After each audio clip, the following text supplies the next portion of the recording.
What are the barriers and struggles of adults seeking an autism diagnosis? Also, what are some things to know that could help you get your evaluation covered by insurance, or at least pay much less? And finally, what are some tips to help the assessment go smoothly and successfully? Barriers to accessing adult autism diagnosis include: evaluations are hella expensive, and most are not covered by insurance. Next, there is a lack of evaluators and even less who understand how autism appears in adults. And finally, there is the overall stigma of the A word, as well as possible legal concerns for adults seeking an ASD assessment. So, I have listed many barriers and challenges with just even getting an evaluation in the first place. Let's talk about the solutions, especially at the end. I have several little tips to help learn about lowering costs. Most of these recommendations will be based in the United States or North America, as that's what I know the best. I would love if someone from different countries make a similar video for people in their areas, or point me to where those already exist, as I will add them to my resource list. The resource guide is pinned to the top of the comments and has some tips I could not include in this video. Please comment below how things are different in your area to help others out. How do we go about finding someone who has experience diagnosing adults? How do we know they are neurodiversity affirming, which means they are up to date on the differences in adults versus kids and don't have the old stereotypical presentations of autism in mind? My first recommendation is getting information from Autistic-led or neurodiversity affirming spaces, like the Autistic Self-Advocacy Network or ASAN. Another good one is Neuroclastic, which keeps a running list of doctors and official diagnosticians. Also try ANE or Association for Autism and Neurodiversity, where you can try contacting the Therapist Neurodiversity Collective. I will have a PDF of these resources in the comments. Next we have neurodiversitypractitioners.org. And finally, Neurodivergent Therapists is another valuable resource. I also suggest looking into college or universities. Many of them have autism centers and even adult autism specialty centers.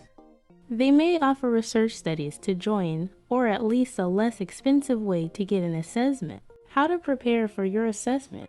It's best to make a list of your own traits, from past through present, matched up with what is in the DSM or Diagnostic and Statistical Manual of Mental Disorders. Next, ask people that knew you as a child what you were like and what, if anything, was different about you. Maybe get an interview style on camera or sound recording, or have them write and answer those questions in some form.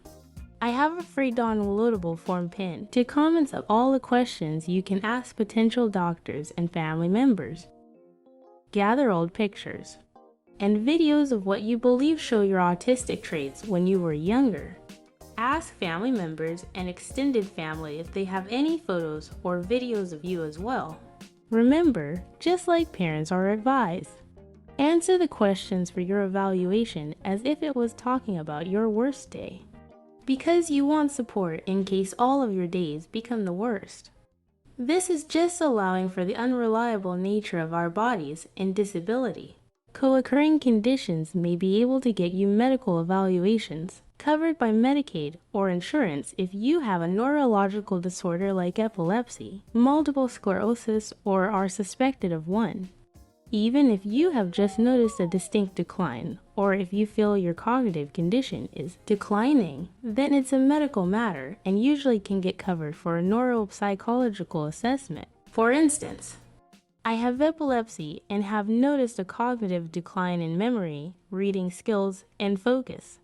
I was given a test by my primary care physician, which we call the general practitioner in most of the United States. I was given the Montreal Cognitive Assessment, otherwise known as the MOCA test. I did poorly on it, and was given a referral from my neurologist to a neuropsychologist for more in-depth testing. It may have to happen over several appointments, but if you are experiencing something like that, ask for the MOCA test.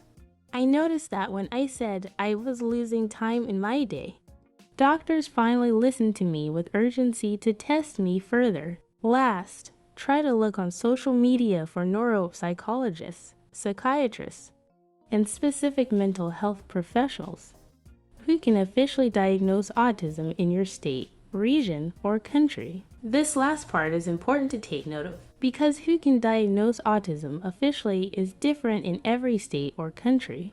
And this is a reason that providers for this service tend to be limited. Let's say you've done everything and have finished your evaluation, have waited the 4 to 8 weeks already for the result, but the person or people who evaluated you didn't feel that autism was the right diagnosis for you. Make sure to ask for the differential diagnoses that may be causing your struggles, and then how to get referrals to the professionals who can test for those things. See if you can get evaluations for a sliding scale fee. Investopedia says, sliding scale fees change depending on an associated factor, such as income. The fees are designed to introduce fairness to the market, particularly for low-income earners. In the case of healthcare, a low-income earner would pay less for services compared to a high-income earner. So in other words, it means that if you are a low income, you will pay a lower price out of pocket than someone of higher income.